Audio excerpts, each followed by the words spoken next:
Actor Saif Ali Khan पर आधी रात को हुए हमले के 6 दिन बीत चुके हैं। हमलावर पकड़ा भी जा चुका है। सैफ अली खान हॉस्पिटल से डिस्चार्ज भी हो गए, लेकिन इतने दिन बीत जाने के बाद भी सैफ अली खान पर हमले को लेकर मिस्ट्री बनी हुई है। और यह मिस्ट्री इसलिए बनी हुई है क्योंकि किसी को लगता है कि जो हमलावर पकड़ा गया, उस हमलावर का चेहरा उस आदमी से मैच नहीं करता जो आदमी सैफ की बिल्डिंग के सीसीटीवी फुटेज में सीढ़ियों से आते जाते दिखा था। किसी को यह लगता है कि सैफ अली खान इतनी जल्दी हॉस्पिटल से डिस्चार्ज कैसे हो गए। यह तो चमत्कार जैसा है, क्योंकि आमतौर पर किसी भी सामान्य बीमारी में ठीक होने में 4-5 दिन लग जाते हैं। यहां तो सैफ को 6-6 गहरे घाव थे। इनमें 2 घाव तो इतने गहरे थे कि सर्जरी करनी पड़ी थी। गर्दन पर 10 सेंटीमीटर का चाकू का निशान था। पीठ में रीढ़ की हड्डी पर गहरा घाव था। डॉक्टर कह रहे थे कि बाल बाल बच गए। 2.5 से 3 इंच लंबा चाकू का टुकड़ा निकाला गया था। लेकिन सैफ इतने गहरे जख्मों के बावजूद इतनी जल्दी कैसे ठीक हो गए, ये लोग पूछ रहे हैं। सैफ जब हॉस्पिटल से निकले तो जिस अंदाज में वो निकले, उसे देखकर लोग दंग रह गए। अस्पताल से निकलकर हाथ हिलाकर लोगों का अभिवादन कर रहे थे। एकदम फिट नजर आ रहे थे। वैसे तो ये अच्छी बात है कि सैफ पूरी तरह से ठीक दिख रहे हैं, लेकिन इस वीडियो को देखने के बाद सैफ पर हमले को लेकर नई नई बातें फिर से होने लगी। नेता नगरी में भी इसकी बात शुरू हो गई। महाराष्ट्र के चर्चित नेता संजय निरुपम ने इसी को लेकर खुलकर बात की और कह दिया कि डॉक्टरों के मुताबिक सैफ अली खान की पीठ में 2.5 इंच अंदर तक चाकू घुसा था। सैफ का लगातार 6 घंटे ऑपरेशन चला था और यह सब 16 जनवरी की बात है। आज 21 जनवरी है। संजय निरुपम ने लिखा कि इतना फिट सिर्फ 5 दिन में, कमाल है। वैसे आज की डेट में मेडिकल साइंस इतना आगे बढ़ चुका है कि इतने गहरे घाव के साथ 5 दिन के अंदर सैफ का ठीक हो जाना, यह कोई बहुत बड़ी बात नहीं है। लेकिन लोग इस बात को समझते नहीं, क्योंकि लोग तो ये जानते हैं कि यहां बुखार में भी किसी को अस्पताल में एडमिट कराओ तो डिस्चार्ज होने में 4-5 दिन लग जाते हैं, जबकि यहां तो 2.5 इंच चाकू तो सैफ की पीठ में धंसा रह गया था। फिर भी सैफ बड़े आराम से 5 दिन में हॉस्पिटल से घर चले गए। इसी वजह से संजय निरुपम ने इसकी बात की। टाइम्स नाउ नवभारत से बातचीत में संजय निरुपम ने क्या कहा, वो सुनिए। फिर आपको बताऊंगा सैफ पर हमले की क्या नई कहानी सामने आ गई, जिसे सुनकर आप भी चौंक जाएंगे। देखिए, डॉक्टर लोगों ने जिस प्रकार का बयान दिया था उस घटना के बाद, उसके हिसाब से सैफ अली खान के पीठ में 2.5 इंच चाकू घुस गया था और उनका ऑपरेशन 6 घंटे तक चला था। ऑटो वालों ने बताया था कि वो एक लहूलुहान अवस्था में हॉस्पिटल पहुंचाए गए। ऐसे में कोई व्यक्ति 16 तारीख की एक घटना है और उसके 4 दिन के अंदर इतना स्वस्थ होकर लौटता है, तो एक कमाल ही लगता है मुझे। उनकी चलने की स्टाइल पे नहीं, चलने की स्टाइल वगैरह तो ठीक है, वो फिल्म एक्टर है, अपने स्टाइल से चल सकते हैं। क्या कोई आदमी इतना जल्दी रिकवर हो सकता है? डॉक्टरों ने जो वर्जन दिया उसको देखते हुए अगर इतनी बुरी तरह से वो घायल थे तो 4 दिन के अंदर इतना जल्दी रिकवर हो सकता है? ये एक बड़ा प्रश्न है। हाँ, मुझे मालूम है सैफ अली खान फिजिकली फिट हैं, जिम जाने वाले हैं, तो क्या उनका जो इम्यूनिटी सिस्टम है इतना मजबूत है? इस सवाल का जवाब डॉक्टरों को भी देना पड़ेगा, मेडिकल सेक्टर को भी देना पड़ेगा। क्या हमारे मेडिकल सेक्टर में इतनी तरक्की हो गई कि 4 दिन के अंदर आदमी इतना स्वस्थ हो सकता है? संजय निरुपम जो बात कर रहे हैं वो बात किसी के भी दिमाग में आ सकती है कि सैफ अली खान पर इतना बड़ा हमला हो गया, 5 दिन के अंदर पूरी तरह से फिट कैसे हो गए। अब भले ही ये मेडिकल साइंस में मुमकिन है, लेकिन कुछ लोगों के मन में जो डाउट है वो डाउट इसलिए है क्योंकि सैफ अली खान पर हमले के मामले में पहले दिन से ही रहस्य बना हुआ है। हर दिन यह रहस्य गहरा जाता है, हर दिन नई थ्योरी सामने आती है और यह सब अब तक चल रहा है। लोग इसलिए इन कॉन्स्पिरेसी थ्योरीज की बात करने लगते हैं क्योंकि लोगों को लगता है कि सैफ अली खान इतने बड़े एक्टर हैं, इतने पैसे वाले हैं, उनके घर में दसियों नौकर चाकर होंगे, फिर भी एक आदमी उनके घर में घुस जाता है, सैफ को चाकू मार देता है, भाग भी जाता है। यह सब कैसे हो गया? और फिर सैफ को ऑटो में अस्पताल जाना पड़ता है। इसलिए लोगों को सैफ के घर पर हमले की कहानी हजम नहीं हो रही। ये बातें पहले दिन से ही हो रही हैं कि सैफ के घर में इतने लोग थे, किसी को क्या भनक तक नहीं लगी कि कोई उनके घर में आ गया है और सैफ को चाकू मारकर चला गया। लेकिन अब ये नई बातें पता चल रही हैं कि हो सकता है कि सैफ के घर के नौकरों में ही किसी का कोई खेल हो, क्योंकि टाइम्स नाउ भारत को मुंबई पुलिस के सूत्रों से पता चला है कि मुंबई पुलिस को सैफ के स्टाफ में शामिल 4 मेल सर्वेंट्स की भूमिका पर शक है। सूत्रों के मुताबिक ये चारों मेल सर्वेंट्स सैफ पर हमले के वक्त घर में मौजूद थे। सूत्रों ने खुलासा किया कि चारों मेल सर्वेंट्स ने सैफ को बचाने की कोशिश नहीं की। शोर शराबे की आवाज सुनकर एक मेल सर्वेंट जो है वो छिप गया, जबकि बाकी तीनों ने भी सैफ को बचाने की कोशिश नहीं की।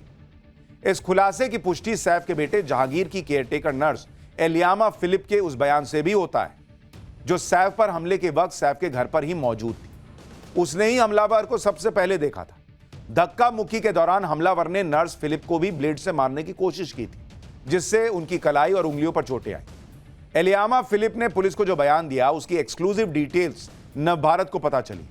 एलियामा फिलिप ने अपने बयान में उन चारों मेल सर्वेंट्स की भूमिका का जिक्र किया जो हमले के वक्त सैफ के घर में मौजूद थे। नर्स फिलिप ने बयान में बताया कि हमले के वक्त सैफ के घर पर कुल 7 हाउस हेल्प मौजूद थे, जिनमें 3 महिला और 4 पुरुष थे। हमलावर ने जब सैफ पर चाकू से हमला किया तो तीनों महिला हाउस हेल्प चिल्लाने लगी। एक महिला केयरटेकर जहांगीर को लेकर कमरे से बाहर भागने में सफल रही। महिला केयरटेकर ने पास में सो रहे रमेश, हरी, रामू और पासवान को जगाया। एक पुरुष कर्मचारी घर के अंदर छिप गया। 3 ने कोई प्रतिक्रिया ही नहीं दी। अब सवाल यह उठता है कि 4 पुरुष कर्मचारी हमले के वक्त सैफ के घर में मौजूद थे, इसके बावजूद सैफ पर हमला करके इकलौता हमलावर भाग गया। इसलिए शक लोगों को हो रहा है कि क्या है सच्चाई। कहीं सैफ पर हमले में इन चारों मेल सर्वेंट्स की कोई भूमिका तो नहीं है, क्योंकि नर्स एलियामा फिलिप ने पुलिस को जो बयान दिया उसमें बताया कि उसने हमलावर को तकरीबन 2 बजे घर के अंदर देखा। करीब 2:10 के आसपास हंगामा सुनकर सैफ और करीना आए। अगले 10 से 15 मिनट तक सैफ की हमलावर से हाथापाई हुई। तो फिर कैसे ऐसा कैसे हो सकता है कि जब घर में हंगामा चल रहा था, लोग चिल्ला ही रहे होंगे, तब भी घर में ही सो रहे रमेश, हरी, रामू, पासवान की नींद ही नहीं टूटी, और जब उन्हें जगाया गया तब भी उन्हें सैफ को बचाने या हमलावर को पकड़ने की कोशिश क्यों नहीं की उन्होंने? महिलाओं को हमलावर का सामना करते हुए देखने के बावजूद चारों तमाशबीन क्यों बने रहे? सूत्रों के मुताबिक पुलिस ने जब चारों से यह सवाल पूछे तो चारों गोल मटोल जवाब देने लगे, लेकिन पुलिस इनके जवाब से संतुष्ट नहीं है और पुलिस ने चारों को संदिग्धों की लिस्ट में डाल रखा है। सैफ पर हमले को लेकर अलग अलग थ्योरीज तो चली रही, साथ ही यह चर्चा भी बहुत तेजी से चल रही है कि इस केस की जांच में भी कई झोल है, क्योंकि पुलिस ने सैफ पर हमले के वक्त मौजूद हाउस हेल्प्स के जो बयान दर्ज किए वो रियलिटी से मैच नहीं हो रहे। आप देखिए कि पुलिस को दिए बयान में केयरटेकर ने कहा कि उसने हमलावर को टोपी लगाए हुए देखा, लेकिन सीसीटीवी फुटेज में साफ दिख रहा है कि सैफ के घर से भागते हुए हमलावर ने टोपी नहीं पहनी हुई है। केयरटेकर ने दावा किया था कि सैफ को हॉस्पिटल उनका बेटा इब्राहिम लेकर गया, लेकिन डॉक्टर्स ने कहा कि सैफ के साथ तो सिर्फ छोटा वाला बेटा तैमूर आया था। केयरटेकर के मुताबिक सैफ पर हमले के वक्त करीना भी मौजूद थी, लेकिन यह भी फैक्ट है कि अस्पताल जाते वक्त करीना सैफ के साथ नहीं थी। यानी सवाल खत्म ही नहीं हो रहे। ऐसी कई थ्योरीज हैं जो सैफ पर हमले की मिस्ट्री को बढ़ा रही, लेकिन मुंबई पुलिस कह रही है कि उसने सैफ पर हमले का केस सॉल्व कर लिया है। मंगलवार को पुलिस गिरफ्तार आरोपी को लेकर सैफ के घर पहुंची थी, क्राइम सीन को रिक्रिएट किया था। पुलिस का दावा है कि 30 साल के मोहम्मद शफीकुल इस्लाम ने ही सैफ के घर में चोरी करने के लिए वो घुसा था और उसने ये बात कबूल कर ली है कि सैफ के साथ उसकी बहस हुई। इसके बाद उसने चाकू से हमला किया। पुलिस का दावा है कि सैफ जिस बिल्डिंग में रहते हैं उसकी सीढ़ियों पर लगे सीसीटीवी कैमरे में जो शख्स रिकॉर्ड हुआ था, आरोपी शरीफुल वही शख्स है। लेकिन इस बात को लेकर भी सवाल उठ रहा है। सोशल मीडिया पर थ्योरी दी जा रही कि पुलिस ने जिस शख्स शरीफुल को गिरफ्तार किया उसका तो चेहरा ही सीसीटीवी में जो व्यक्ति दिख रहा है, जो संदिग्ध दिख रहा है, उससे मैच नहीं हो रहा। सबूत के तौर पर लोग सोशल मीडिया पर गिरफ्तार आरोपी शरीफुल और सीसीटीवी में दिख रहे संदिग्ध के चेहरे की तस्वीरें पोस्ट कर रहे हैं और कह रहे हैं कि दोनों की शक्लें तो बिल्कुल भी नहीं मिलती। आप देखिए भाई, पहले दिन ये आदमी भी पकड़ा गया था, बाद में कहा गया कि ये वो नहीं है जिसकी तस्वीर अभी आप देख रहे थे। अब सीसीटीवी वाले को देखिए और इसको देखिए, तो पब्लिक अपनी अपनी थ्योरी गढ़ रही है सोशल मीडिया पर कि ये मैच ही नहीं हो रहा चेहरा। सीसीटीवी में दिखते शख्स से और इस व्यक्ति के चेहरे की तस्वीर को देखकर लोग कह रहे हैं ये दोनों सेम व्यक्ति है ही नहीं। लेकिन पुलिस का दावा है कि क्राइम सीन से जो फिंगरप्रिंट मिले हैं वो गिरफ्तार आरोपी शरीफुल के फिंगरप्रिंट से मैच कर गए। पुलिस कह रही है कि उसके पास ऐसे सबूत हैं जो शरीफुल को दोषी साबित कर देंगे। पुलिस अपनी जांच कर रही है और अब सैफ भी अस्पताल से घर आ चुके हैं। घर आते ही सैफ अली खान ने उस ऑटो रिक्शा ड्राइवर से मुलाकात की जो उन्हें जख्मी हालत में अस्पताल लेकर गया था। उनसे पैसे भी नहीं लिए थे। इस ऑटो ड्राइवर का नाम भजन सिंह राणा है, जिसने टाइम्स नाउ नवभारत से बात करते हुए सैफ से मिलने की इच्छा जाहिर की थी। अब उनकी इच्छा पूरी हो गई है। सैफ ने उन्हें घर बुलाकर अपनी जान बचाने के लिए धन्यवाद दिया और ड्राइवर को आभार जताते हुए 50,000 रुपए भी दिए। सैफ से मुलाकात के बाद ऑटो ड्राइवर भजन सिंह राणा ने टाइम्स नाउ नवभारत से बात की।